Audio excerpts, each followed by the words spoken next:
Hi everyone, and welcome to Tea Time Talks with me, Dan Weiner, estate planning attorney here in North County, San Diego.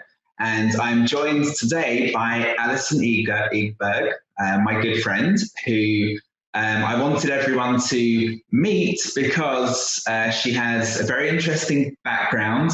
She's had a lot of experience over the last few years, moving from senior roles in the corporate world and living overseas to making some big decisions professionally as well as personally. So for anyone who's sitting out there wondering when they're going to make that move, take that next step to do the things they want to do, Alison is a great person to be talking to. So Alison, thank you very much for joining me today. Thank you very much. So excited. That's great. And I wondered whether we could begin just by you sharing a little bit about that background and how you did make that leap from the corporate world and from living overseas to coming back here to the States and making big changes in your life. Yes. Okay, where to start? Yeah. So I was working in medical devices straight out of university and in human resources and working for a Danish company where I met my husband. And at some point, both of our jobs got less interesting in the American part of the business. So we reached out to our Danish network and we both secured interesting roles in the Danish headquarters. So I said, yes, dear husband, I will, well, this wasn't my husband yet, but I will go with you over to Denmark for 2 years. And off we went on our little adventure. And 10 years later, I'm returning back to the U.S. And yeah, I guess maybe a little bit about the work that I was doing. So I was doing HR for med devices for multiple years, and then had my daughter, and then I was like, okay, I need to get a bigger role and get more stress in my life. So I took a C-level role at an ad tech company. Clearly, I'm joking because I didn't take a pause at that point to really think about my whole being and my whole self, and really, as a parent, that crazy change that happens when you become a parent. And yeah. I guess I just didn't take the time to pause and reflect on my whole self. So I took this role, super interesting global role, traveled all around the world. And at one point I hired in a consultant to work with us on leadership development. We were going through a very challenging period in the company. We had just had a failed IPO. And really, I wanted us to move forward as a team and, find our way despite this really big challenge. So I hired in Steve Neal, and we went through a whole journey on his program. And during that, I took my own pause, and because as part of the program, we talk about purpose. What is our purpose? What are our values? All the things that are kind of below the iceberg. So I took time to really reflect on my below the iceberg, which was my beliefs and how I had really set up my life and designed my life, and was like, this ain't it. This ain't it anymore. It seemed great traveling around the world, but I was tired, exhausted, and yeah. And so many people, I think so many people feel that way when they do step back and stop and think, what am I doing here? Is this really what I want to be doing? Right. But how, though, do you get from that point to actually taking action? Yeah. So his program was like a complete step-by-step. So the first part of the program, which I'm now certified and coaching others on, is really about getting clarity on your purpose. And this sounds really big, but we have some very scientific, very neuroscience-based way of taking you through that journey. And then based on that, we go through your values and what's most important to you. So I often ask my clients, on a scale of 1 to 5, how important are your values to you? And what would you answer if I asked you that question? I'd say if 5 is the most, then I would say 5. Right. And most everybody says that, Yeah. between 4 and 5. And then the next question is, okay, tell me your top 5 values. And then it's a little like, well, kind of, and like they shoot off the company values and they talk about that angle. But actually, like, truly understanding what is most important to us, which is our values, and being able to articulate that is such a powerful tool and such a powerful thing to understand, because then you start to connect, right? And Yes. for instance, my husband and I values, we have overlapping ones, but we also have ones that are, dissimilar. So he has a strong security one, right?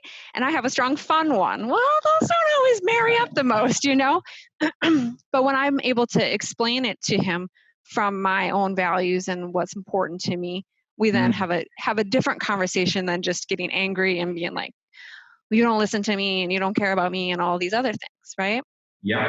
So he basically took me through that whole evaluation. I did the whole program on myself, and then I was like, I have to do this. Like, I have to help others do the same. Like, this is what I'm meant to be here. And that's incredible. And how are you going about helping people right now in that capacity as a coach? Yeah. So we have 2 different ways we do it. There's online program, and then there's coaching that goes along with it. So there's typically what we do is there's first an assessment. So you take an online assessment, and this isn't a personality test, because if you're an extrovert, you can show up in life in 2 different ways or 10 different ways, right? Yeah. So you can have one extrovert that goes to the party and has to be the, center of attention and takes up all the space. Yeah. You can have another extrovert that loves to get to know people and loves to help people have fun. And so it's really, how do you work with who you are and really understand who you are, and, to design a life around that.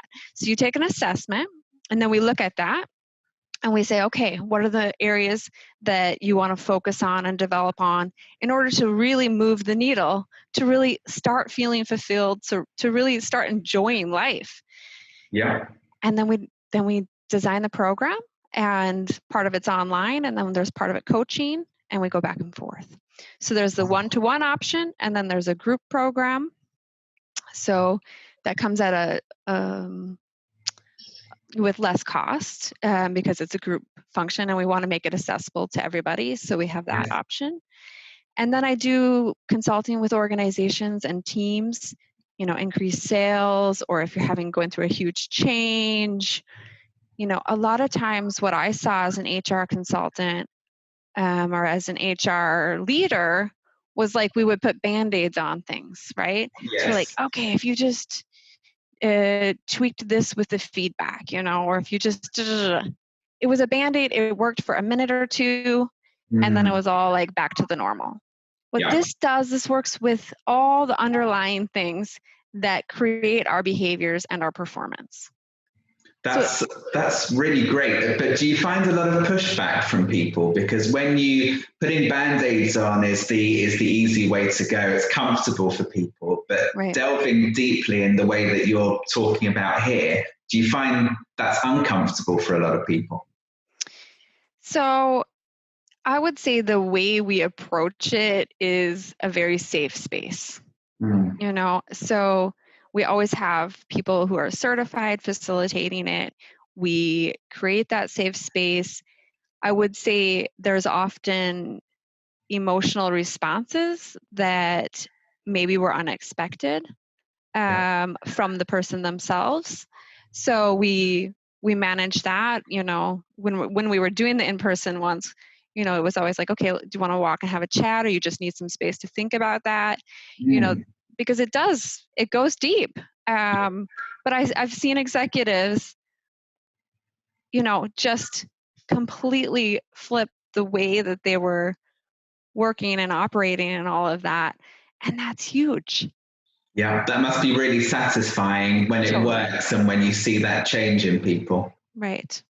So yeah, so we have what we call like a stop. So it's like if at any point you just want to there's a stop. And we don't really see people use it that often. But Yeah. again, create the safe space, let people decide, how much they want to go into it. So that's great. And is there a website or somewhere for people to reach you if it's individuals or groups or companies that need this?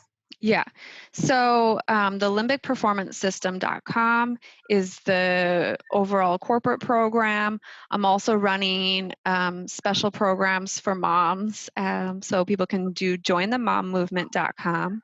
Yeah. And we have a free summit there right now. We're also going to have a free webinar focused on probably enjoying parenting.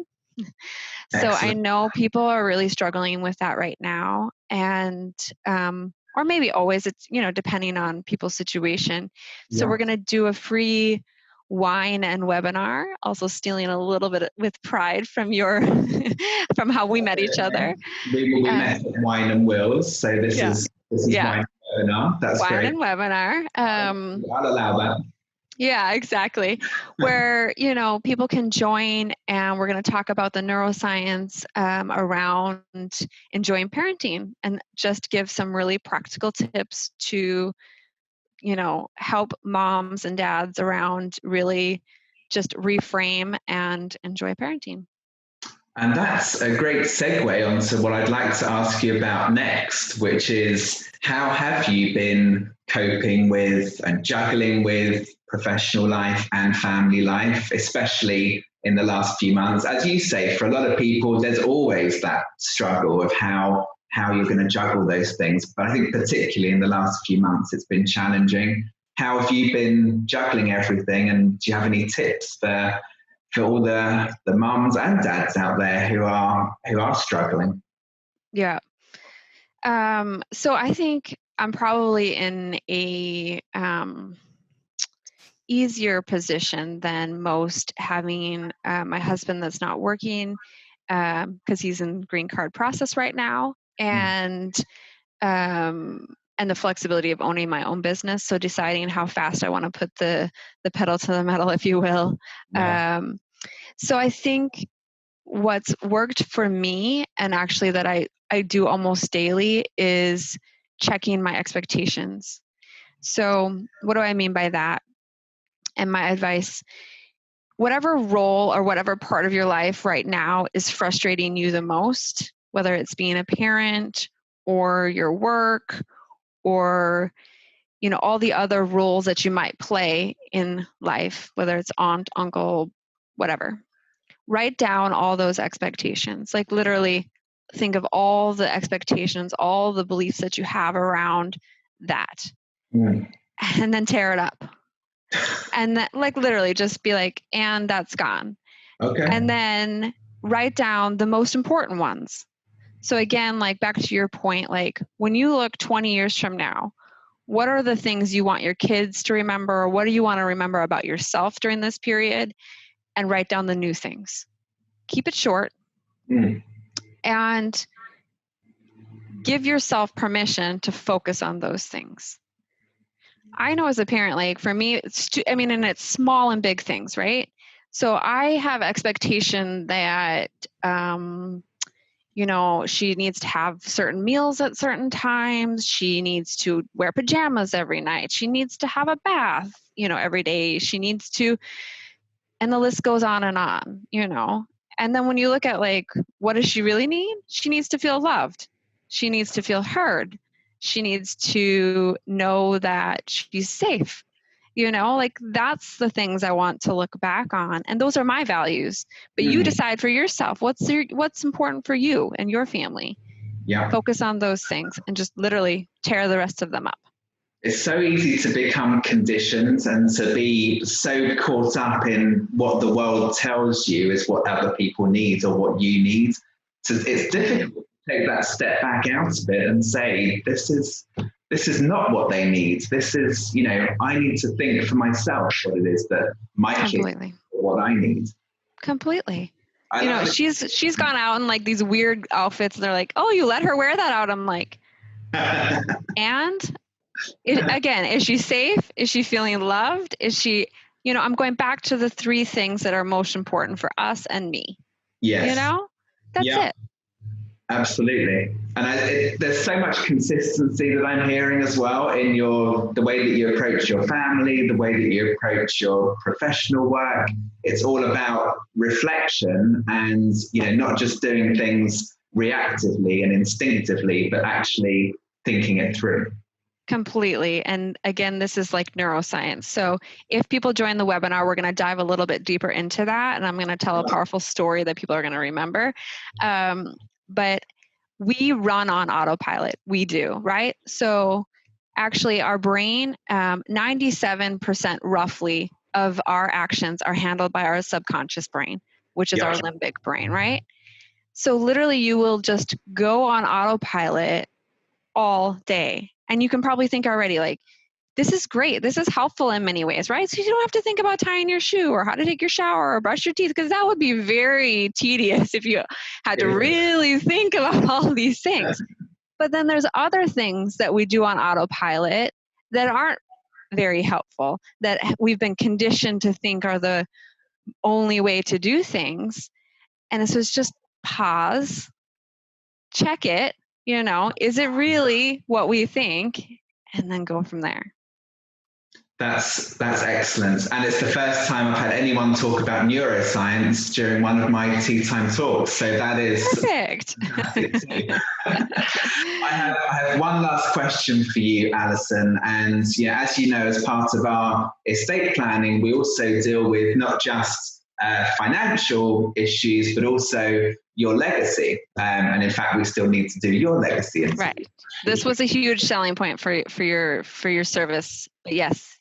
Yeah, and I think this is hugely important, and it goes to what you were talking about before. What is it that you would want to be remembered for? So I'd love to hear, what is that for you? What is your legacy? What do you want your kids or Ella to be remembering you for? Mm-hmm. So this was pretty easy for me because of the exercise, around my 80th birthday. And so if I just take it from that standpoint, how I picture my 80th birthday, I am full of energy. Energy is one of my top values. So people are remembering that I brought a lot of energy. My next one is connection. So people felt connected to me. They felt heard. They felt that I was able to create the safe space for them. They felt loved and cared for. Caring is one of my other values. So definitely when I think about my friends and my family, that's how they describe me. That's what they remember. And certainly one of the things that I work with my clients on is how you do all of that for yourself, how you do that for others, and how others do that for you. It's a triangle. Yeah. So if you get that triangle right, you're going to feel really fulfilled. So people are going to speak about me that I helped give that gift of that complete triangle to, I don't know. Let's go for millions of people. Millions of people. I think why not? Aim high. Always the way to do it. Yeah. But always my core family, I would say, is like the most important. My friends and family. Yeah. Sure. No, I think that's incredible. And, I hope others will be as inspired by you as I am, because I think you are a truly inspiring person. And it's been an absolute pleasure having you on the show today. And thank you, Alison, for taking the time. Can I just give like one plug to you as well here? Because one of the things we talk about within our program is our subconscious brain, and we make judgments really fast on whether we're going to like someone or not like someone, or connect with someone or not connect with someone. And meeting you and Miriam at your Wills and Wine, I think I connected like very quickly to you. My subconscious brain went, trust, yes. And that was a fast judgment. But now, having spent time with you and gone through the whole process of building up my estate, or our estate, like, it's just been confirmed multiple times. So if anyone is again in doubt of whether you are a person to work with, then they shouldn't, and they should call me. Thank you, Alison. And by the way, we don't tell anyone to say that. If we did, then it would be right. Exactly what you just said. So thank you. I appreciate that. Yeah, the feeling is mutual. So very thank good. you again, Alison. I really appreciate it. Take care. You too.